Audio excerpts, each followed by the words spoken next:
आप सभी दोस्तों का स्वागत है हमारे इस YouTube चैनल पर। दोस्तों, आज हम वीडियो के माध्यम से बात करने वाले हैं कि बीपीएससी टीआरई 3 में जितने लोगों का सिलेक्शन हो चुका है उनकी डीवी की तिथि जो तीसरी बार में बिहार सरकार ने जारी की थी उसमें एक बार फिर बदलाव देखने को मिल रहा है। इस लेटर के माध्यम से आप अच्छे से समझ पाएंगे और ताकि आपको किसी तरह की कोई दिक्कत ना हो, उसी टाइम पर आपको पहुंचना है जिस समय के हिसाब से इसमें डेट दी गई है।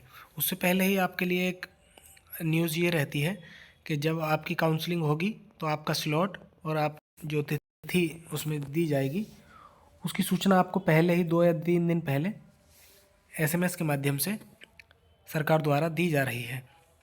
लेकिन फिर भी एक बड़ा बदलाव ये देखने को मिल रहा है, इसी में आज बात करेंगे। आप देख सकते हैं कि शिक्षा विभाग बिहार पटना प्राथमिक शिक्षा निदेशालय का ये आदेश एक जारी हुआ है। इसमें आप देख सकते हैं कि वेरिफिकेशन हेतु तिथि का निर्धारण निम्नवत किया जाता है। मूल कोटि के शिक्षक यानी प्राइमरी 1 to 5 वाले जो शिक्षक हैं उनकी काउंसलिंग कल से यानी 21 जनवरी से 25 जनवरी तक की जाएगी। जो पहले 21, 22 और 23 3 दिन के लिए जारी किया गया था, सभी के लिए 3-3 दिन की तिथि इन्होंने घोषित की थी। लेकिन इसमें बदलाव ये हुआ है कि 21 जनवरी से 25 जनवरी तक प्राइमरी टीचर की काउंसलिंग कराई जाएगी। उसके बाद स्नातक कोटि के विषय शिक्षक जितने भी हैं यानी 6 से 8 वाले जूनियर टीचर जिसको हम कहते हैं, उनकी 27 तारीख से 29 तारीख तक है, जिसमें बदलाव किया गया है। पहले ये 25, 26 और 27 तक थी, अब 27, 28 और 29 जो जनवरी है उसको इनकी काउंसलिंग कराई जाएगी।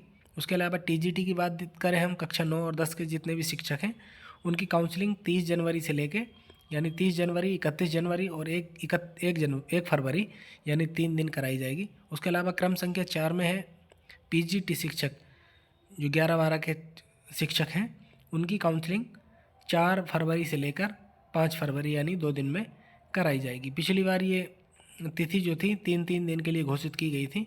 प्राइमरी की 21, 22, 23 और स्नातक 24, 25 और 26, टीजीटी 27, 28 और 29 और उच्च माध्यमिक की टीजीटी और पीजीटी की एक साथ यानी 4 या 5 दिन तिथि घोषित की गई थी। तो ऐसे में 1 to 5 वालों की जो तिथि है वो उसमें 1 दिन की बढ़ोतरी की गई है। अब बाकी में 1-1, 2-2 दिन सब में बढ़ोतरी की गई है। पहले 31 जनवरी लास्ट डेट थी और इस बार 5 फरवरी लास्ट डेट है। तो आपको जैसे ही एसएमएस मिले, अगर ना भी मिले तो उसके हिसाब से आपको अपने सेंटर पर पहुंच जाना है। जो जहां पर काउंसलिंग कराई जाएगी, कुछ जगह डीआरसीसी सेंटर जो बनाए हैं जहां आपको जाना है उसकी लिस्ट भी मैं अभी आपको दिखा दे रहा हूं। और जो मेरा व्हाट्सअप का चैनल है, व्हाट्सअप ग्रुप जो है, उसमें मैं ये दोनों पीडीएफ आपको शेयर कर दूंगा, आप वहां से जाकर अच्छे से देख पाएंगे। अब इसमें कुछ पॉइंट दिए गए हैं जो आप लोगों के लिए बहुत अहम और बहुत ज़रूरी हैं। इसमें 5 नंबर में आपको दिया गया है किस अभ्यर्थी को किस स्लॉट या किस तिथि में वेरिफिकेशन हेतु उपस्थित होना है।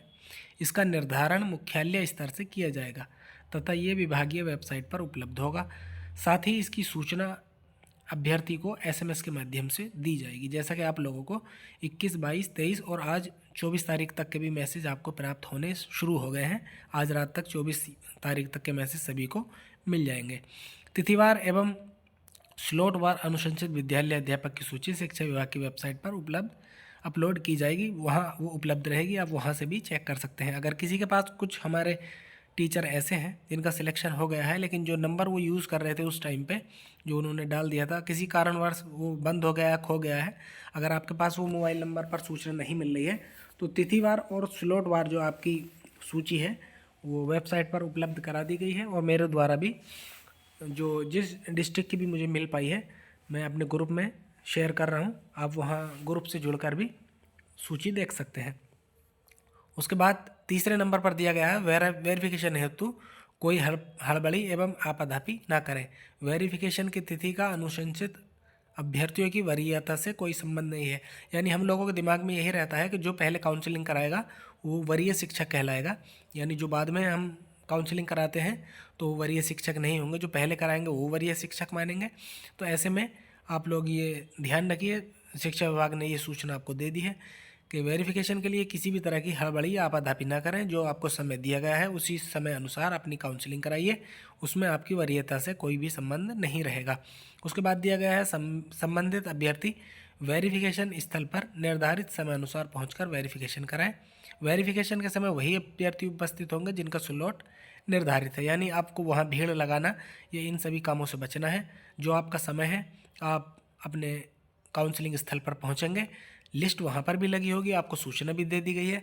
आप अपने समय से पहुँचिए और काउंसलिंग करा के वापस आ जाइए।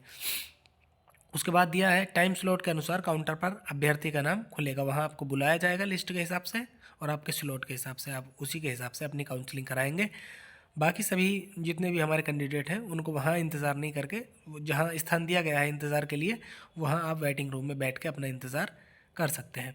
उसके बाद में एक पॉइंट दिया गया है, वेरिफिकेशन स्थल पर अभ्यर्थी अपने आधार कार्ड एवं उसके साथ रजिस्टर्ड मोबाइल के साथ आएंगे। मोबाइल नंबर जो आप आधार कार्ड के साथ जो आपका मोबाइल नंबर लिंक है वो मोबाइल आपको लेकर जाना है, क्योंकि उस पर SMS के साथ एक OTP प्राप्त होता है। वेरिफिकेशन स्थल में प्रवेश का आधार यही होगा। वेरिफिकेशन में भी उसकी आवश्यकता पड़ती है, यानी आपको मोबाइल नंबर वहाँ चालू रखना ही रखना है। वेरिफिकेशन के लिए निर्धारित तिथि एवं टाइम स्लॉट के स्थानीय स्तर पर कोई परिवर्तन नहीं किया जाएगा, क्योंकि ये मुख्यालय स्तर से निर्धारित किया जा रहा है। तो आपको चाहे आप किसी भी डिस्ट्रिक्ट में आपका सिलेक्शन हुआ है तो ये डिस्ट्रिक्ट लेवल पर किसी तरह की कोई चेंजेस या बदलाव देखने को नहीं मिलेगा। जो भी सूचना होगी आपको SMS के द्वारा दी जाएगी और ये मुख्यालय स्तर से किया जा रहा है।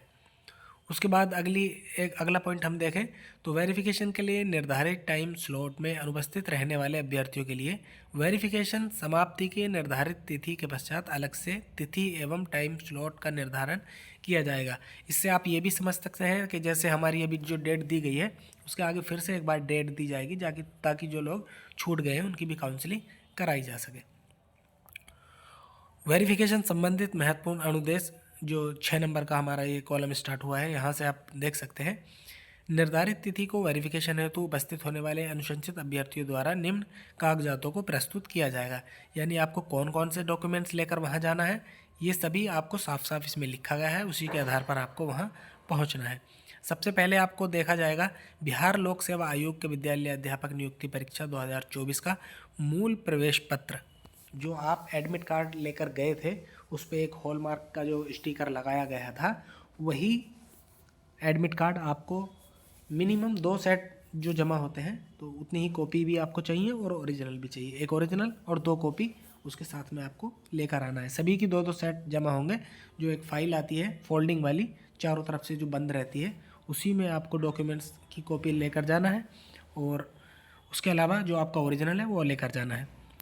सेकंड नंबर पे है मूल आधार प्रमाण पत्र एवं उसकी स्व अभिप्रमाणित छाया प्रति। जो आप कॉपी कराएंगे उसको स्व प्रमाणित कर लेंगे सभी कॉपी को, और उसके साथ साथ ही ओरिजिनल डॉक्यूमेंट्स तो आपका ज़रूरी है। उसके बाद देखेंगे तो प्रशैक्षणिक प्रमाण पत्र जो आपके होते हैं, जैसे आपके पास 10th हुआ, उसके बाद 12th हुआ, उसके बाद DLED या B.Ed, उसके साथ में उसके अलावा जो ग्रेजुएशन आपने किया है तो ग्रेजुएशन का जो सर्टिफिकेट और मार्कशीट वगैरह है वो आपको लेकर आना है ओरिजिनल, और साथ में जो आपने अपलोड किया है उसी को डाउनलोड करके उसकी 2 कॉपी। एडमिट कार्ड के अलावा जितने भी डॉक्यूमेंट्स आपने अपलोड किए हैं वो आपको BPSC की वेबसाइट से जाकर डाउनलोड करके उन्हीं की 2 कॉपी आपको लेकर आनी है, और ओरिजिनल जो आपका है वो मूल प्रमाण पत्र आपको साथ में रखना है। उसके अलावा CTET, BTET, STET जो भी आपके पास प्रमाण पत्र है वो, और उस जो आप डाउनलोड करेंगे अपने BPSC पोर्टल से, वो उसकी 2-2 कॉपी साथ में रखकर स्व प्रमाणित छाया प्रति वहाँ जमा होगी। उसके अलावा पासपोर्ट साइज़ के 3 फोटोग्राफ, तो आप उससे ज़्यादा ही आपको लेकर आना है, मिनिमम आपको 3 फोटोग्राफ लेकर आना है। मेरे हिसाब से तो आपको हर फाइल के साथ 2-2 फ़ोटो लगा के यानी 4 फ़ोटो वहाँ पर जमा करना है। आरक्षण का दावा अगर आपने किया है तो आपका जैसे EWS सर्टिफिकेट हुआ, कास्ट सर्टिफिकेट हुआ, ये सब चीज़ें आपको, विकलांग सर्टिफिकेट हुआ, तो ये सब आपको वाटरमार्क वाली प्रति ही जो आपने अपलोड की है वही आपके लिए ज़रूरी है और वही आपको लेकर आनी है। अगर कुछ लोग ऐसे हमारे साथी होंगे जिनका एडमिट कार्ड खो गया है, ये नहीं मिल रहा है, तो ऐसे में उनको मैं पिछली वीडियो के माध्यम से भी ये सूचना दे चुका हूँ कि उनको एक FIR दर्ज करानी है और वो कॉपी आपको साथ में लगानी है। उसके बाद आप देखेंगे तो अनुशंसित अभ्यर्थी अपने आधार से लिंक्ड मोबाइल नंबर के साथ उपस्थित होंगे। ये बेहद ज़रूरी है। आपके पास अपना आधार कार्ड, पैन कार्ड और आधार कार्ड से जो रजिस्टर्ड मोबाइल नंबर है वो साथ में लेकर आना है, ताकि OTP आएगा, वेरिफिकेशन आपका, और साथ में बायोमेट्रिक भी जैसे आपको करानी है तो वो सारी चीज़ों में आपके काम आएगा। जिला शिक्षा पदाधिकारी हेतु ये अनुदेश दिए हैं जो हम लोगों के काम के नहीं है। आपको बस डॉक्यूमेंट्स लेकर आना है, जो डाउनलोड किए हैं उनकी कॉपी करा कर लेकर आना है। मूल प्रमाण पत्र, आपको ओरिजिनल जो बोलते हैं जिसको मूल प्रमाण पत्र, वो आपको साथ लेकर आना है। अपना मोबाइल नंबर साथ लेकर आना है। पैन कार्ड और जो आपका बैंक अकाउंट है उसकी फ़िलहाल ज़रूरत नहीं होगी, अगर नहीं भी है तो काम चल जाएगा। उसके अलावा आप देख सकते हैं कि बहुत सारी चीज़ें इसमें दी गई हैं। ये PDF मैं आपको अपने जो व्हाट्सएप का ग्रुप है उसमें मैं शेयर कर रहा हूँ, आप वहाँ से अच्छे से जाकर इसको पढ़ सकते हैं। लेकिन जो ज़रूरी और अहम बातें थी वो मैंने आपको बता दी है। किन किन का स्लॉट और डेट चेंज हुई है वो आपको सूचना जो है SMS के माध्यम से विभाग भेज रहा है, उसी के हिसाब से आपको यहाँ उपस्थित होना है। इसके अलावा हम बात करें कि किस ज़िले का सेंटर कहाँ है, कहाँ काउंसलिंग कराई जाएगी, ये मैं आपको आइए वहाँ पर उसी PDF पर लेकर चलता हूँ। ये आपका क्रम संख्या 1, 2, 3 ऐसे चल रहा है। ज़िले का नाम है, काउंसलिंग स्थल है और विषय किस किस विषय का कहाँ होना है। या आप विद्यालय अध्यापक की नियुक्ति हेतु जिलावार काउंसलिंग स्थल की डिटेल यहाँ पर दी गई है। ये आप सारी चीज़ पढ़ नहीं सकते हैं, लेकिन जो जैसा लिखा हुआ है वैसा आपको वहाँ पहुँचना है समय पर। और अगर आपको ये PDF चाहिए तो मेरा जो व्हाट्सएप वाला ग्रुप मैंने आपको लिंक दिया हुआ है डिस्क्रिप्शन में, वहाँ से आप ग्रुप ज्वाइन करके सारी चीज़ें वहाँ से प्राप्त कर सकते हैं। और अगर किसी तरह की आपको कोई समस्या आ रही है तो आप कमेंट भी कर सकते हैं, और मेरा मोबाइल नंबर दिया गया है, आप डायरेक्ट उस पर मैसेज भी कर सकते हैं। कॉल आप नहीं करेंगे, सिर्फ व्हाट्सएप पर मैसेज का ही जवाब आपको दिया जाएगा। जैसे आप देख रहे हैं, पटना में राजकीय बालिका उच्च माध्यमिक विद्यालय गर्दनीबाग पटना, सभी विषय की यहाँ काउंसलिंग कराई जाएगी। मैसेज जो आपको जा रहा है, किस समय आपको पहुँचना है, किस तिथि को आपको पहुँचना है, सारी जानकारी वहाँ आपको दी गई है। ये PDF मैं आपको प्रोवाइड करा दूंगा अपने ग्रुप में, आप वहाँ से डाउनलोड कर लीजिए। डॉक्यूमेंट्स की जानकारी आपको इसी वीडियो में दे दी गई है कि कौन कौन से डॉक्यूमेंट्स आपको लेकर जाना है, कैसे कैसे लेकर जाना है। 2 फाइल आपको लेनी है फोल्डिंग वाली, उसमें सारे डॉक्यूमेंट जो आपने डाउनलोड किए हैं, जो अपलोड किए थे उस टाइम, वो डाउनलोड करके उन्हीं के 2 सेट बना के दोनों फाइल में एक साथ रखना है। और आपको साथ में अपने मूल डॉक्यूमेंट्स जितने भी हैं, आधार कार्ड, मूल प्रमाण एडमिट कार्ड जो आपका था वो वाला, उसके अलावा 10th की मार्कशीट और सर्टिफिकेट, वैसे ही 12th की मार्कशीट और सर्टिफिकेट, ग्रेजुएशन की मार्कशीट और सर्टिफिकेट, उसके साथ ही आपका D.Ed, B.Ed, B.LED जो भी आपने किया है, BTC, सभी के मार्कशीट और सर्टिफिकेट। अगर आपने PG किया है तो PG की मार्कशीट और सर्टिफिकेट, C.TET, S.TET, B.TET जो भी आपके पास पात्रता परीक्षा दी है आपने, उसका ओरिजिनल मार्कशीट और सर्टिफिकेट, और उन्हीं की कॉपीज़ जो आप डाउनलोड करेंगे डबल सेट में बनाकर आपको लेकर आना है। उसी के साथ आपको 2-2 फ़ोटो उसमें लगाकर तैयार रखने हैं, और अपने समय से ही आपको वहाँ काउंसलिंग सेंटर पर पहुँचना है। 30 मिनट पहले का आपका समय दिया गया है, 30 मिनट पहले पहुंचकर अपने समय पर ही आप काउंसलिंग स्थल जहां पर काउंसलिंग चल रही है वहां पहुंचेंगे, अन्यथा आप वेटिंग रूम में आराम से बैठकर इंतज़ार करेंगे। समय से पहले पहुंचने का मतलब यही है कि आप एक दिन पहले कम से कम उस डिस्ट्रिक्ट में पहुंच जाइए जहां आपकी काउंसलिंग होना है, ताकि आपको किसी तरह की समस्या का समाधान, परेशानी ना हो। और तब लेकिन अगर फिर भी रह जाती है तो आपकी समस्या का समाधान वहाँ किया जाएगा। जो सूचना दी गई है कि अगर कुछ लोग छूट जाते हैं तो ऐसे में उन लोगों के लिए अलग से एक तिथि घोषित की जाएगी जिसमें आप काउंसलिंग कराने आ सकते हैं। एक महत्वपूर्ण सूचना इस वीडियो के लास्ट में मैं आपको देने वाला हूँ कि पिछली बार TRE 1 हो या TRE 2 हो, दोनों बार हुआ ये था कि आपने जैसे ही काउंसलिंग करा ली तो आपको ट्रेनिंग के लिए डाइट या BRC जहाँ भी आपको भेजना था वहाँ भेज दिया गया था। इस बार सूचना मिल रही है, लिखित रूप में कोई सूचना ऐसी नहीं दी गई है, लेकिन ये बताया जा रहा है कि इस बार आपको ट्रेनिंग के लिए वहाँ से नहीं भेजा जाएगा। आप काउंसलिंग कराएंगे, अपने जहाँ से आए वहाँ वापस चले जाएंगे, चाहे आप पहले से ही टीचर हों या कहीं पहली बार आप अगर यहाँ आपकी नियुक्ति हो रही है, तो ऐसे में आपको अपने घर चले जाना है। बहुत ज़्यादा सामान आपको लेकर नहीं आना है, अपने डॉक्यूमेंट्स और जो ऑनलाइन बिछाने का जैसे भी आप कर सकते हैं वो सारी चीज़ें आपको लेकर उपलब्ध होना है।